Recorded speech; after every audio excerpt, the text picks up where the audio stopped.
السلام علیکم students, welcome to knowledge ocean. Students, آج ہم انگلش ووکیبلری اینڈ ریڈنگ کی ویڈیو نمبر 41 کو کور کریں گے، جس میں ہم کچھ انگلش کے اہم الفاظ جو ہیں ان کو دیکھیں گے اور ساتھ ساتھ ان کے اردو معنی ہیں ان کو بھی دیکھیں گے۔ تو چلیے ہم اپنے لیسن کو سٹارٹ کرتے ہیں۔ آج کا ہمارا پہلا ورڈ ہے وائدر اوے۔ وائدر اوے کہتے ہیں مرجھا جانا، ختم ہو جانا۔ دوسرا ہے بلوم۔ بلوم کہتے ہیں کھلنا۔ نیکسٹ ہے فراگرینس۔ فراگرینس کہتے ہیں خوشبو کو۔ نیکسٹ ہے ایور لاسٹنگ۔ ایور لاسٹنگ کہتے ہیں ہمیشہ پائیدار، کبھی نہ ختم ہونے والا۔ نیکسٹ ہے امورٹل۔ امورٹل کہتے ہیں لافانی کو، جس کو کبھی موت نہ آئے۔ نیکسٹ ہے انسپائر۔ انسپائر کہتے ہیں حوصلہ افزائی کو۔ نیکسٹ ہے ایٹرنل۔ ایٹرنل کہتے ہیں ابدی کو، ہمیشہ رہنے والا۔ نیکسٹ ہے ریڈیوس۔ ریڈیوس کہتے ہیں کم کو۔ کنسیو، تصور کرنا۔ ڈیوائن سپاٹ، پاکیزہ مقام۔ نیکسٹ ہے کیپابلٹی۔ کیپابلٹی کہتے ہیں صلاحیت کو۔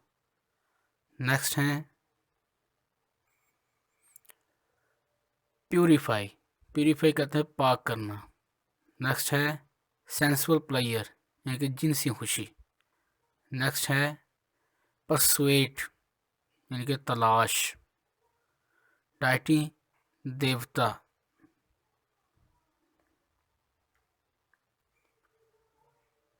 اب ہم پیچھے جو الفاظ ہم پڑھ کر آئے ہیں ان کو ہم باقاعدہ طور پر پیراگراف کے اندر استعمال کر کے دیکھیں گے۔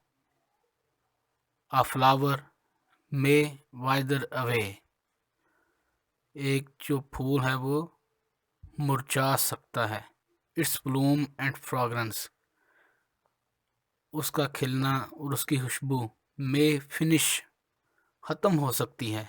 But the everlasting and immortal imprint of the state of beauty of the flower lives for all times to come and will continue to inspire man's heart with an eternal happiness۔ لیکن اس کی ایک پائیدار قسم کی اور لافانی قسم کی جو اس کے اوپر جو اس کی خوشبو ہے، جیسا کہ پتھر کے اوپر کندہ کی گئی کوئی چیز ہو۔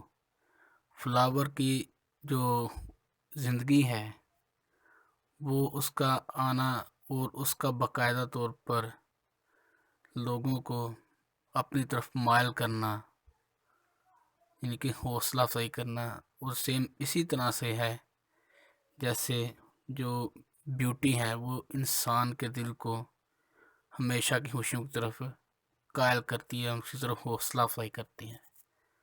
A happiness that neither peace nor finishes۔ ایک خوشی ہے نہ تو امن اور نہ ہی اس کو ختم کرتی ہے، nor reduces، نہ ہی کم کرتی ہے۔ with the passage of time، وقت گزرنے کے ساتھ ساتھ۔ thus Keats conceived beauty as a highest spiritual and religious principle۔ لیکن جو کیٹس ہے، کیٹس ایک بہت بڑا شاعر تھا جو کہ یورپین تھا۔ اس نے خوبصورتی کو ایک بہت ہی اعلیٰ قسم کے روحانی چیز کو اسے تصور کیا ہے، ریلیجیس پرنسپل، اور اس کے ذہن میں مذہبی قسم کا کوئی خیال تھا۔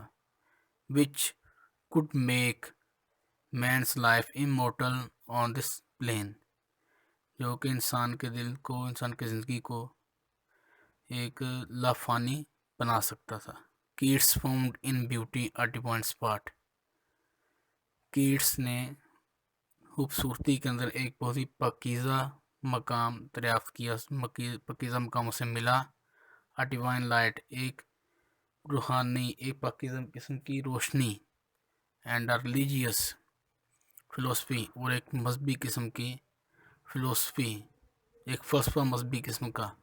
which had the capability of purifying the heart and the mind of man، اور ایک ایسا قسم کا مذہبی فلسفہ جو کہ انسان کے دل کو، انسان کے دماغ کو پاکیزہ پاک کرنے کی صلاحیت رکھتا تھا۔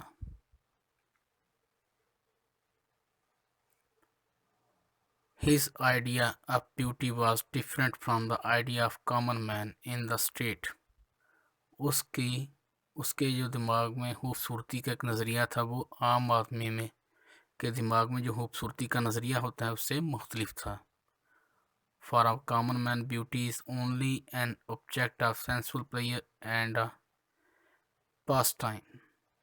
ایک عام آدمی جو کہ آپ اور ہم جیسا ہے، اس کے لیے بیوٹی جو ہے، خوبصورتی ایک ایسی چیز ہے، ایک ایسا مجسم ہے جو کہ جنسی خواہش، جنسی خوشی اور تفریح کا ایک ذریعہ ہے۔